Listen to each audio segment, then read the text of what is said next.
Welcome back to my channel Shri Akshaya Nivasam. சூப்பரான ஒரு Kerala recipe biryani தாங்க. இந்த பிரியாணி சாப்பிட்றதுக்குனே ஹோட்டலுக்கு போகிறவங்க நிறைய பேர் அதே ஹோட்டல் சுவையில் அப்படி கொஞ்சம் ஃப்ரை பண்ணிவிட்டு அதுவும் காடை பிரியாணி செய்ய போகிறோம். நீங்கள் காடைக்கு பதிலாக இதே மசாலாவை இதே மெத்தடை சிக்கன் பிரியாணி கூட நீங்கள் ட்ரை பண்ணலாம். அங்கங்கே கொஞ்சம் ஒயிட் ரைஸாகவும் கொஞ்சம் மசாலா கலந்தும் அந்த ஃப்ரை பண்ணின அந்த காடையோடு வச்சு சாப்பிட்றதுக்கு செம்மையான ஒரு பிரியாணிங்க. நிறைய பேருக்கு இந்த பிரியாணி பிடிக்கும். இது ஹோட்டலில் சூப்பராக இருக்கும். வீட்டில் வந்து கரெக்டான பக்குவம் வரலன்னு சொல்லிட்டு ஹோட்டலுக்கு போய் சாப்பிட்றவங்க நிறைய பேர் இருக்கிறாங்க. இது எனக்கு என் ஃப்ரெண்டு சொல்லி கொடுத்த கேரளா பிரியாணி. அவங்க மலையாளி. அவங்க வீட்டில் ப்ரிப்பேர் பண்ணுறத கரெக்டாக எனக்கு சொல்லி கொடுத்தாங்க. ட்ரை பண்ண ரொம்ப சூப்பராக இருக்குன்னு வீட்டில் எல்லோரும் சாப்பிட்டாங்க. வாங்க இந்த பிரியாணி எப்படி செய்யலான்னு பார்க்கலாம். 3 காடை வாங்கிட்டு வந்தேங்க. இப்போ அதுக்கு மசாலா போட்டு பரட்டி வச்சிடலாம். நல்லா க்ளீன் பண்ணி எடுத்து வச்சாச்சு.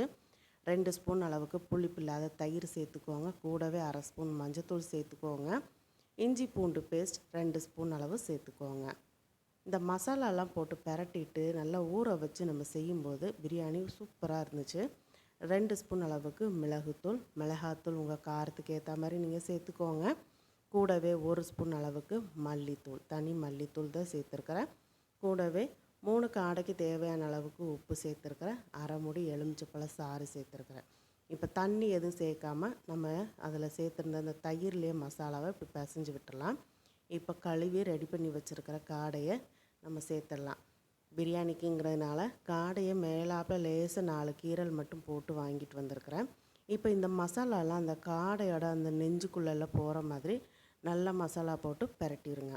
கிட்டத்தட்ட இது ஒரு 2 மணி நேரம் ஊறினா தான் உங்களுக்கு பர்ஃபெக்டான டேஸ்ட் கிடைக்கும்.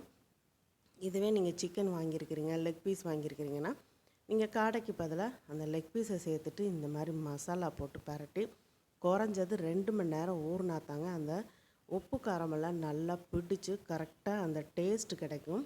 உங்களுக்கு சாப்பிடும்போது குழந்தைங்களுக்கு அந்த பிரியாணியில் இருக்கிற அந்த ஒயிட் ரைஸோட அந்த சிக்கனோ அல்லது இந்த காடையோ வச்சு சாப்பிடும்போது சூப்பராக இருக்குதுன்னு சொல்லி சாப்பிடுவாங்க.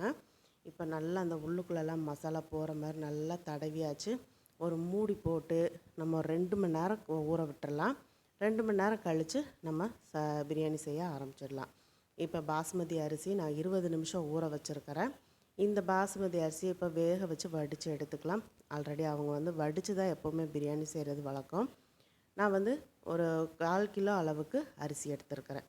3 பிரியாணிக்கு 1/4 கிலோ அளவு எடுத்துருக்கிறேன். தாராளமாக 3 பேர் சாப்பிட்லாம். இப்போது நான் வேக வைக்கிற அளவுக்கு தண்ணி சேர்த்துட்டு தண்ணி சூடானதும் உப்பு சேர்த்துருக்கிறேன். பட்டை, கிராம்பு, ஏலக்காய், சின்ன துண்டு பிரிஞ்சி எல்லாம் சேர்த்துட்டு உப்பு சேர்த்துட்டு ஒரு 4-5 புதினா இலைகளும் கொஞ்சமாக மல்லி இலையும் சேர்த்து தண்ணியை கொதிக்க விட்டுடலாம். தண்ணி இந்த மாதிரி நல்லா தளன்னு கொதித்ததுக்கப்புறம் நம்ம ஊற வச்ச பாஸ்மதி அரிசியை சேர்த்துடலாம். சேர்த்துட்டு வேக வச்சுக்கலாங்க. அதாவது பாஸ்மதி அரிசி உடையாமல் சூப்பராக உதிரியாக வர்றதுக்காக தான் நம்ம ஆயில் சேர்த்துருக்குறோம். நீங்கள் வந்து ஆயில் வேண்டாம் அப்படின்னா நெய் கூட சேர்த்துக்கலாம். இன்னும் கொஞ்சம் நல்லா ஃப்ளேவராக இருக்கும். ஆல்ரெடி பாஸ்மதி அரிசியை வேக வச்சு வரும்போது உங்களுக்கு நல்ல ஒரு மணமாக இருக்கும். இப்போது அந்த அடுப்புக்கு மாற்றிட்டு நம்ம பிரியாணிக்குள்ளே அடுத்த ஸ்டெப்பை பண்ணலாம். இது வெந்துட்டு இருக்கும்போதே நம்ம பிரியாணிக்குள்ளே மற்ற வேலைகளெல்லாம் செய்துட்டோம் அப்படின்னு சொன்னால் சூப்பராக ஈஸியாக டக்குன்னு செஞ்சு முடிச்சிடலாங்க. நான் வந்து ஒரு குக்கர் தான் வச்சுருக்கேன். ஆனால் குக்கரில் செய்ய போகிறதில்ல. இதில் அப்படியே தோசைக்கல்லில் போட்டு தம் தான் போட போகிறேன். நீங்கள் அடிக்கனமான ஒரு பாத்திரம் கூட எடுத்துக்கலாம். நல்லா தாராளமாக கொஞ்சம் எண்ணெய் விட்டுக்கலாம். ஒரு 100 ml வரைக்கும் எண்ணெய் விட்டுக்கோங்க.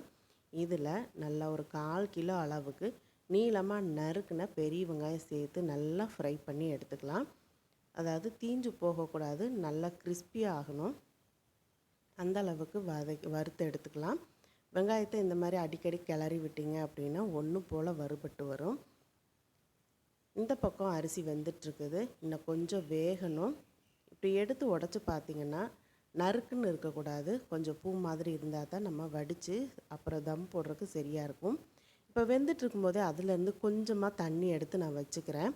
எதுக்காகனா அதில் ஒரு 1/2 ஸ்பூன் மஞ்சத்தூள் சேர்த்துட்டு நம்ம லாஸ்ட்டில் அந்த கலந்து வச்சு அது எதுக்குங்கிறத நான் வீடியோ ஸ்கிப் பண்ணாமல் பாருங்கள், தெரியும்.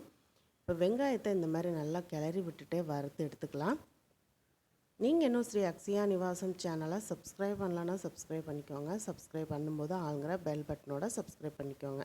அப்போ தான் நான் போடக்கூடிய வீடியோஸ் உடனுக்குடனே நோட்டிஃபிகேஷனில் கிடைக்கும்.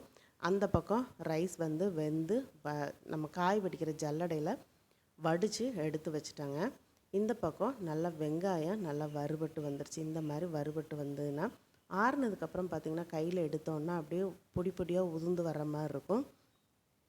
இந்த மாதிரி ஒன்று போல் நம்ம வறுத்துட்டு அந்த பிரியாணியில் சேர்க்கும் போது இன்னும் கொஞ்சம் நல்லா டேஸ்ட்டாக இருக்கும். இப்போ அதே எண்ணெயில் கொஞ்சமாக முந்திரி பருப்பை திராட்சையை வறுத்து எடுத்துக்கலாம். முந்திரி பருப்பு வேணும்னா கூட நீங்கள் சேர்த்து வறுத்து எடுத்துக்கலாங்க. நான் இன்றைக்கி வெறும் திராட்சை மட்டும்தான் எடுத்து வறுத்து ஒரு தட்டில் எடுத்து வச்சுக்கிறேன். அதுவுமே தீஞ்சு போகாமல் சூப்பராக அப்படி இந்த மாதிரி வறுத்து எடுத்துக்கோங்க. இப்போ நம்ம 2 மணி நேரமாக ஊற வச்சுருந்தோம் இல்லையா, அந்த காடையை அப்படியே எடுத்து சேர்த்துருங்க. மீடியம் ஃப்ளேமில் வச்சு நல்லா ரோஸ்ட் பண்ணி எடுத்துக்கலாங்க. ரொம்பையும் கிறிஸ்பியாக ஆகணுங்கிறது இல்லை.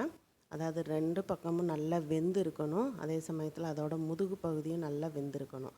அந்த மாதிரி கரண்டி வச்சு அந்த காடை வந்து உடையாமல் அப்படியே பூ போல் எடுத்து வேக வச்சு எடுத்துக்கோங்க. பார்க்கும்போதே தெரியும். இந்த மாதிரி நீங்கள் கரண்டி வச்சுட்டு திருப்பி விட்டிங்கன்னா ஒன்று போல் வெந்து வந்துடும். அந்த எண்ணெயில் நல்லா வெந்தால் போதும், கிறிஸ்பி ஆகணும்னு இல்லை. கிறிஸ்பி ஆச்சு அப்படின்னு சொன்னால் ஆறி வரும்போது உங்களுக்கு ஹார்ட் ஆகிடும். அதனால் நீங்கள் கிறிஸ்பி ஆகிற அளவுக்கு விடாமல் நல்லா வெந்தால் போதுங்கிற மாதிரி எண்ணெயில் வேக வச்சு எடுத்துக்கோங்க. உங்களுக்கு வீடியோ பிடிச்சிருந்துன்னா நண்பர்களுக்கு ஷேர் பண்ணுங்கள், மறக்காமல் லைக் பண்ணுங்கள். வீடியோ பற்றின கருத்துக்களை கமெண்ட் பாக்ஸில் சொல்லுங்கள். தொடர்ந்து ஸ்ரீ அக்ஷயா நிவாசம் சேனலுக்கு சப்போர்ட் பண்ணுங்கள், சப்ஸ்கிரைப் பண்ணுங்கள். இப்போ காடை வந்து நல்லா வெந்துருச்சு. இப்போ எடுத்து தட்டில் மாற்றி வச்சிடலாம். இப்போ இதே எண்ணெயில் தான் பிரியாணி செய்ய போகிறோம். நம்ம சேர்த்த எண்ணெய் எதுவுமே வேஸ்ட் ஆகாது. இப்போ லோ ஃப்ளேமில் வச்சுட்டு ஒரு மீடியம் சைஸ் பெரிய வெங்காயத்தை அப்படி லைட்டாக வறுத்து விட்டுக்கோங்க. கூடவே 2 மீடியம் சைஸ் தக்காளி கட் பண்ணி வச்சுருக்கேன், அதையும் சேர்த்துடலாம். சேர்த்துட்டு எண்ணெயெல்லாம் நல்லா வதக்கி விட்டுக்கோங்க. இப்போ இந்த மாதிரி நல்லா பேஸ்ட் மாதிரி வதங்கிடுச்சு. இப்போ இஞ்சி பூண்டு பேஸ்ட் 1 ஸ்பூன் அளவுக்கு சேர்த்துட்டு பச்சை வாசம் போக வதக்கி விட்டுக்கலாம். லோ ஃப்ளேமில் வச்சுக்கோங்க. இப்போது மல்லி புதினாவை ஒரு கைப்பிடி அளவு 2 சேர்த்து ஒரு கைப்பிடி அளவு சேர்த்துக்கலாம். நல்லா இந்த மாதிரி வதக்கி விட்டுக்கோங்க. லோ ஃப்ளேம்லேயே வச்சுட்டு வதங்கும்போது அப்படி சாஃப்டாக வெந்து வரும் தக்காளி வெங்காயமெல்லாம். கூடவே ஒரு 1/2 ஸ்பூன் மஞ்சத்தூள் சேர்த்துக்கோங்க. நம்மளோட ஹோம்மேட் கரம் மசாலா 2 ஸ்பூன் அளவுக்கு சேர்த்துக்கோங்க. சேர்த்துட்டு நல்லா இந்த மாதிரி பரட்டி விட்டுக்கோங்க. இப்போ உப்பு செக் பண்ணிவிட்டு உப்பு பத்தலை அப்படின்னா கொஞ்சமாக உப்பு சேர்த்துக்கோங்க. உப்பு சேர்த்து நல்லா இந்த மாதிரி கிளறி விட்டுட்டு ஒரு 1/2 டம்ளர் அளவுக்கு தண்ணி சேர்த்துக்கலாம். தண்ணி சேர்த்துட்டு தண்ணி ரொம்ப வற்ற விடுற அளவுக்கு கொதிக்க விடக்கூடாது. லைட்டாக அப்படியே ஒரு 3 நிமிஷம் விட்டிங்கன்னா ஒரு கொதி வந்து அந்த பேஸ்ட் மாதிரி வரும். இது தாங்க கரெக்டான பக்குவம். தீயை வந்து கூட்டிடாதீங்க. லோ ஃப்ளேமில் வச்சுட்டு அரிசியை கொஞ்சம் நம்ம வேக வச்சு சாதத்தை கொஞ்சமாக சேர்த்துருங்க. இந்த மாதிரி ஒரு லேயர் ஒரு லேயர் சேர்த்துட்டு நம்ம பொரித்து எடுத்து வச்ச காடையை சேர்த்துருங்க. இந்த மாதிரி சூப்பரான ஒரு காடை ரெசிபி உங்களுக்கு நீங்கள் ட்ரை பண்ணி பார்த்துட்டு டேஸ்ட் எப்படி இருந்துச்சுன்னு சொல்லுங்கள். மறக்காமல் நம்ம சேனலை சப்ஸ்கிரைப் பண்ணிடுங்க. இப்போ காடையை சேர்த்துட்டு மேலாப்பில் நம்ம வறுத்து வச்சுருந்தா வெங்காயத்தை கொஞ்சமாக தூவி விட்டுருங்க. இப்போ மீதி பாதியை கொஞ்சம் சேர்த்துடலாம். சாதத்தை இந்த மாதிரி சேர்த்துக்கோங்க. சேர்த்துட்டு மேலாப்பில் நறுக்கி அந்த வறுத்து வச்ச பெரிய வெங்காயத்தை சேர்த்துருங்க. எல்லாத்தையுமே சேர்த்து நல்லா பரத்தி விட்டுட்டு மேலாப்பில் கொஞ்சமாக மல்லி புதினாவை சேர்த்துட்டு மீதி இருக்கிற சாதத்தையும் சேர்த்துருங்க. சேர்த்துட்டு ஒன்று போல் எல்லா பக்கமும் அப்படி பரப்பி விடுங்க. இந்த மாதிரி பரப்பி விட்டுட்டு வறுத்து எடுத்து வச்ச திராட்சையை சேர்த்துக்கோங்க. நான் ஏற்கனவே சாதம் வேகும்போது தண்ணி எடுத்து மஞ்சத்தூள் வச்சு கலந்து எடுத்து வச்சேன் இல்லையா, அதை இந்த மாதிரி அங்கங்கே அப்படியே எடுத்து விடுங்க. தண்ணியில் மஞ்சத்தூள் கலக்க வேண்டாம். ஒன்று சாதத்தில் அந்த தண்ணியில் நீங்கள் கலந்துக்கோங்க. இல்லை அப்படின்னா பால் சூடு பண்ணி வச்சுருந்தீங்க அப்படின்னா ஒரு 2 ஸ்பூன் அளவுக்கு பால் சேர்த்துட்டு அதில் மஞ்சத்தூளை நல்லா கரைச்சிட்டு இந்த மாதிரி அங்கங்கே ஸ்ப்ரெட் பண்ணி விடுங்க. 1 ஸ்பூன் அளவுக்கு நெய் அங்கங்கே ஸ்ப்ரெட் பண்ணி விடுங்க. இப்போ கரெக்டான ஒரு மூடி போட்டு நல்லா மூடிட்டு பழைய தோசைக்கல்ல அடுப்பில் வச்சுட்டு நல்லா சிம்லையே இருக்கட்டுங்க அடுப்பு. 15 நிமிஷம் விட்டுட்டு அடுப்பை ஆஃப் பண்ணிவிட்டு 10 நிமிஷம் கழித்து நீங்கள் சர்வ் பண்ணுங்கள். 15 நிமிஷம் ஆகிடுச்சு. இப்போ அடுப்பை ஆஃப் பண்ணியாச்சு. 10 நிமிஷம் கழித்து ஓப்பன் பண்ணி பார்த்தோம் அப்படின்னா சூப்பராக நல்ல ஒரு ஃப்ளேவரோட பிரியாணி ரெடியாக இருந்துச்சுங்க. பார்க்கவே நல்ல கலர்ஃபுல்லாக, அதே சமயத்தில் அங்கங்கே அந்த பாஸ்மதி சாதமும் மசாலாவும் அந்த காடை சூப்பராக இன்னுமே நல்லா வெந்து நல்ல ஒரு ஃப்ளேவரோட நம்மள கேரளா ஸ்டைல் காடை பிரியாணி ரெடி ஆயிடுச்சுங்க. பிடிச்சிருந்தா லைக் பண்ணுங்கள், நண்பர்களுக்கு ஷேர் பண்ணுங்கள், மறக்காமல் நம்ம சேனலை சப்ஸ்கிரைப் பண்ணுங்கள், தொடர்ந்து சப்போர்ட் பண்ணுங்கள். சூப்பராக மணக்க மணக்க காடை கேரளா பிரியாணி ரெடி ஆகிடுச்சு. வாங்க சாப்பிட்லாம். மீண்டும் அடுத்த ஒரு ரெசிப்பியில் சந்திக்கிறேன். நன்றி, வணக்கம்.